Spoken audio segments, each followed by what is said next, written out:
Eric Kane stood at the panoramic windows on the top floor of a gleaming skyscraper in the heart of New York City.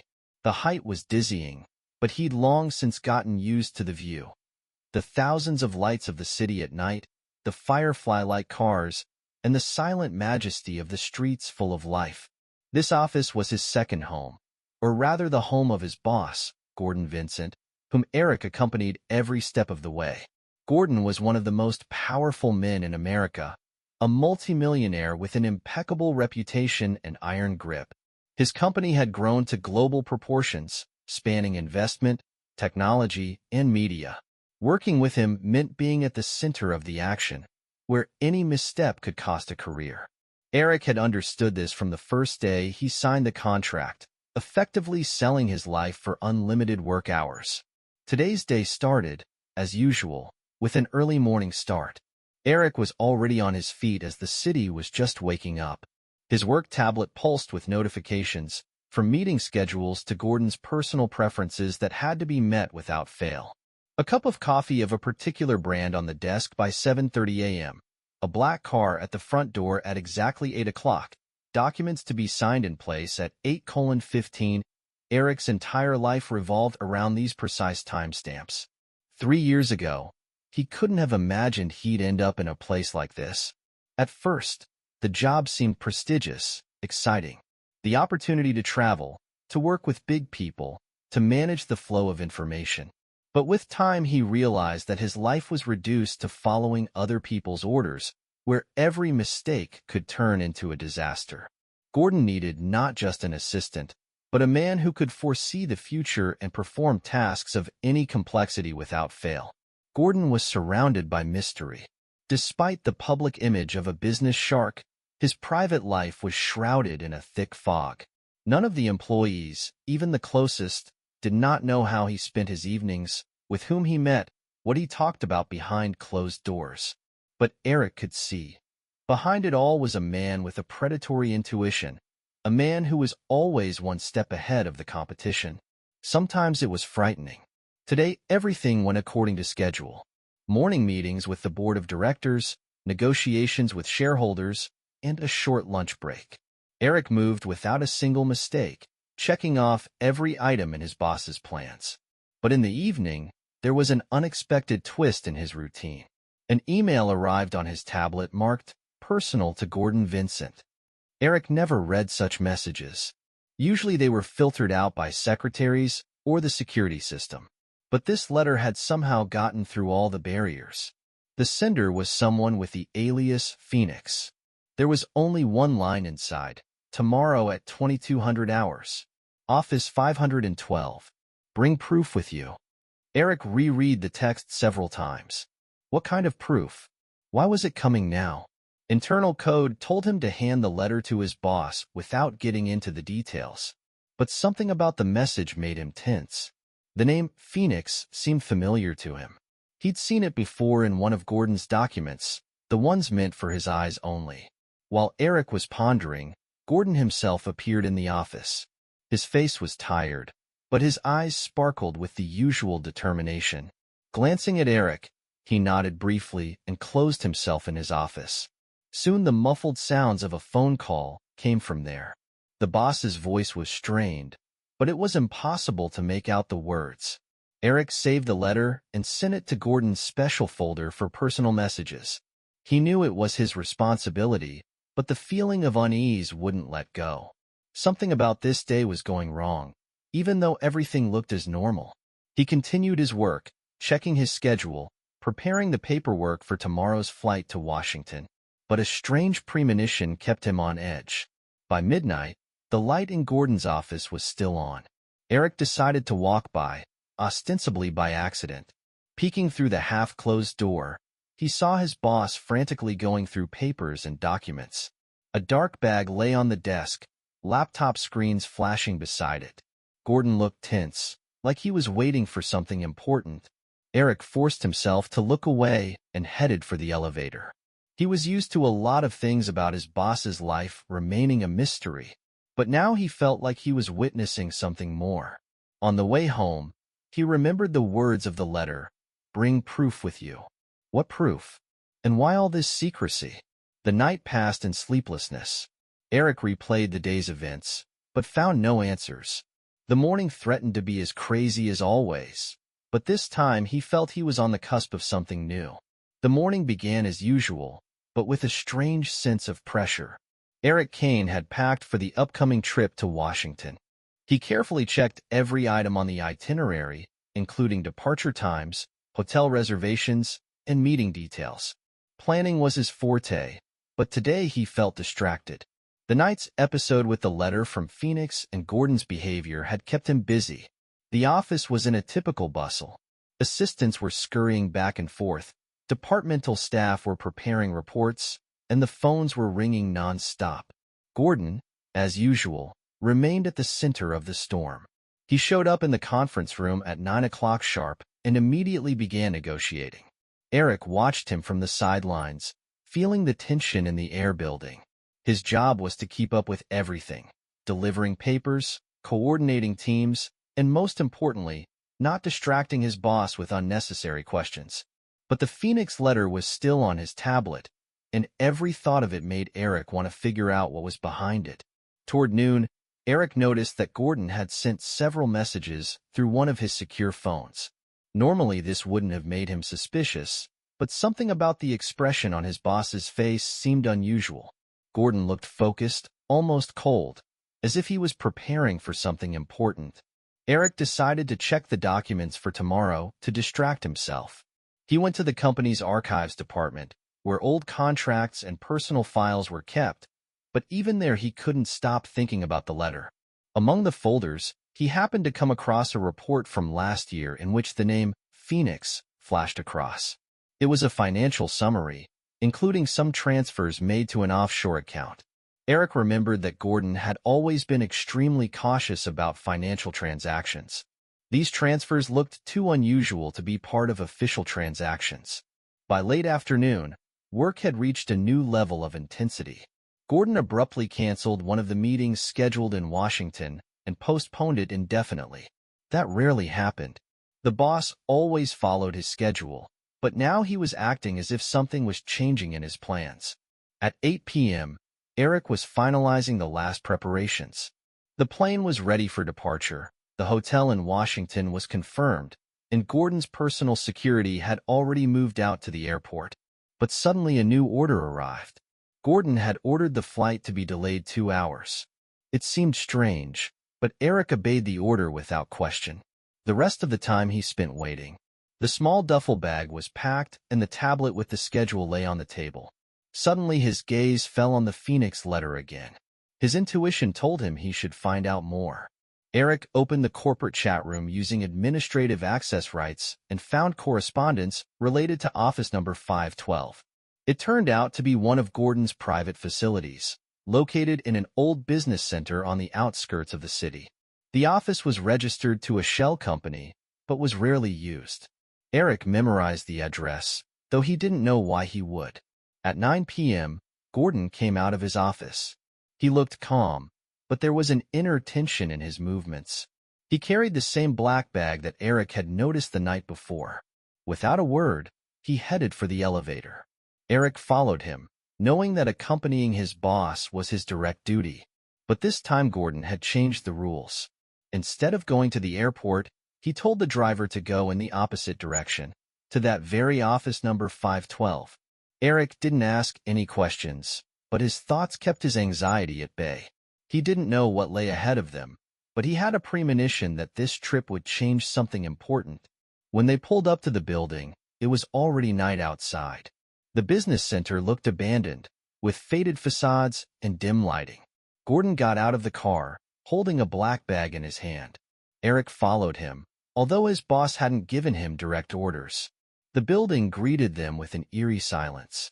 Empty corridors and the smell of dust created a strange atmosphere. Gordon stepped confidently forward until he reached the door with the number 512. He opened it as if he knew in advance that he was expected. Eric stayed outside, but the door was ajar and he caught a glimpse of a man inside. His face was obscured by a shadow, but he handed Gordon an envelope, which he immediately tucked into a bag. Eric's heart raced. He realized that he had witnessed something important, possibly dangerous. When Gordon left the office, his gaze was focused. He tossed Eric a curt nod, and they headed back to the car. On the road, no one made a sound. It wasn't until they got back to headquarters that Eric realized this night wasn't going to go away. He felt that the solution to the mystery was close at hand, but he didn't know how far he was willing to go to find out the truth. The morning at the office started later than usual. Eric Kane couldn't get rid of thoughts of the previous night. The trip to office number 512 had been a turning point for him, the first time he'd been so close to Gordon Vincent's hidden world. The smile he wore in public couldn't hide who he really was. Eric realized his boss was playing a double game, but the true extent of it remained a mystery to him. Notifications were flashing on the tablet again. Meeting schedules, reports, a few urgent calls, all of it had become a familiar noise. But in the midst of the daily hustle and bustle, Eric couldn't help but notice that the atmosphere around him had changed. Gordon, usually businesslike and energetic, was silent and immersed in his thoughts. He had given up his morning coffee, which was his usual ritual, and spent most of his time in his office, where no one came in. By lunchtime, Eric decided to distract himself and strolled around the floor, observing the employees. Their animated conversations and the noise of keyboards were soothing, bringing back a sense of normalcy. However, his attention was drawn to an unexpected event. An arriving courier had delivered a package for Gordon. It was a small sealed briefcase with a code lock. Couriers usually handed over documents or product samples, but this case looked different, professionally protected, as if it were intended for something valuable. Eric handed the case to Gordon, but noticed his boss immediately tucked it away in a desk drawer and locked it. Gordon's eyes met his gaze for a moment, cold, wary. It was a signal Eric understood without words. No questions? By evening, the tension had reached a climax. Suddenly, Gordon called Eric into his office. This was unusual. A personal assistant rarely crossed that line without a good reason. Eric entered, expecting new instructions, but instead noticed that the envelope Gordon had received the day before in office number 512 was on the desk. Gordon gestured him to a chair, but remained standing, looking out the window at the city.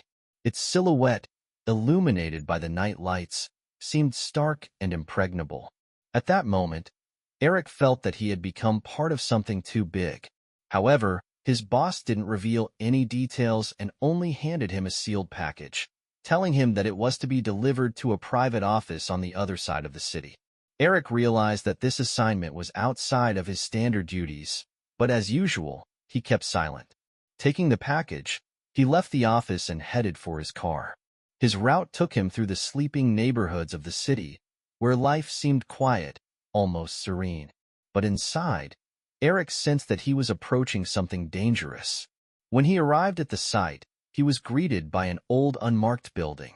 Waiting for him at the entrance was a man in a suit who identified himself as a security guard. The man took the package without explaining anything and gestured that Eric's work was over. But instead of leaving, Eric lingered. He stayed in the car and began to watch. His curiosity turned into a need to understand what was going on here. Half an hour later, another man whom Eric had seen before in private meetings with Gordon came out of the building. This man held a briefcase that appeared to replace the package handed over earlier. He got into his car and drove off towards the center of town. Eric felt he had witnessed something important, possibly illegal. When he returned to headquarters, he found Gordon working behind a closed door again. Fatigue was weighing on Eric, but thoughts of the strange events kept him busy. He spent the rest of the night at the monitor, studying documents and records, trying to find any clue. Everything he knew seemed like a disjointed puzzle. The letters from Phoenix, the offshore transfers, the code-locked briefcase. Each piece of information pulled him deeper into the unknown. Finally, he decided to take a chance. Using his administrative accesses, Eric logged into the company's closed system and began searching for information about Phoenix. He soon came across files that were labeled classified. There were reports of unknown transactions, encrypted messages, and contracts signed with other people's names. But before he could study them in detail, his screen suddenly went dark. The monitor read, "Unauthorized access. Your location has been locked." Eric realized that his actions had been noticed and immediately shut down the system. At that moment, there was a knock on his office door. He felt the adrenaline hit his bloodstream. Standing on the threshold was Gordon's security guard, who briefly pointed him to the elevator. Eric knew what that meant. His boss was calling him. Eric stepped into the elevator with cold determination. Every second of the ride to Gordon's office seemed like an eternity. The guard didn't say a word, but his stone face left no doubt. Something important had happened. When the elevator doors opened, Eric found himself in front of the massive door that hid his boss. The lights in the hallway seemed too bright and the silence too ominous. He entered, noticing that Gordon's office was plunged into semi-darkness. The only source of light came from the screens of several laptops with charts and spreadsheets flashing. Gordon stood at the window, his figure reflected in the glass, behind which the city glowed with thousands of lights. Eric felt the tension in the air pressing down on him. Gordon turned slowly, his gaze cold and assessing. On the table in front of him lay the very case that had been delivered the day before. Next to it lay an open envelope, with printed documents inside. Eric realized at once. What he had seen the night before had not gone unnoticed. Gordon studied him for a moment, then gestured to the chair across from him. Eric sat down, trying not to show how frantically his heart was beating. The seconds dragged on for an agonizingly long time, until Gordon finally said something, not with words, but with a look that was a mixture of disappointment and contempt. Then he carefully opened the briefcase, pulled out a stack of documents, and placed them in front of him. Eric felt his palms begin to grow cold. Without a word, Gordon pressed a button on one of the laptops. A surveillance video appeared on the screen. Eric recognized himself. He was sitting in a car outside the building where he handed a package to a security guard. The footage then switched to him rummaging through the corporate system, examining files to which access was strictly limited. Finally, the screen read, "Privacy breach recorded." Eric realized that his actions had come out. Now he was not just in the middle of something big, but possibly on the brink of disaster. Gordon turned off the screen, folded his hands in front of him, and stared at it for a long time. Eric braced himself for the worst. But instead of yelling or threatening, Gordon leaned forward, his face almost lost in the shadows. He pulled a document from the briefcase and held it out to Eric. He took it with trembling hands and saw the contract. It was a contract, not signed with his name, but under "responsible for performance," it said Eric Kane. A cold dread gripped him. The document referred to financial transfers to offshore accounts that could be construed as money laundering. What he saw overturned his entire reality. Gordon had cleverly set him up, using him as a tool in his schemes. Eric felt panic overwhelm him, but he suppressed it. He realized now that he was trapped. If the information got out, not only would he be in danger of losing his job, but he would face real charges for crimes he hadn't committed. Gordon stood up and walked over to the window, turning his back to Eric again. Then he did something unexpected. He threw a lighter into the fireplace, and the fire instantly engulfed the papers folded inside.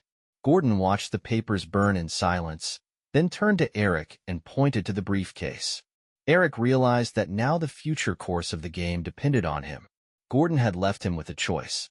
Either he would become part of the system and accept the rules, or he would be destroyed. Case didn't need a manual. Everything he needed to continue the chain was inside. Eric felt that every action would be monitored, every decision evaluated. He was a pawn in a game that had been playing out for a long time. When he left the office, his heart was still pounding. He returned to his seat and opened the clipboard. His tasks now seemed simple, almost insignificant, against the backdrop of what was happening behind the scenes. He looked at his watch. Time was running out, but there seemed to be no way out of this circle. A few days passed. Life went on as usual, but Eric felt something had changed. He began to be trusted with more difficult assignments, even though each one seemed more dangerous. He realized that he had become not just a personal assistant, but a participant in the very hidden world that Gordon ruled. Now his life was bound to that world forever. And when one day a message from the Phoenix arrived on his tablet again, he already knew that there was no turning back.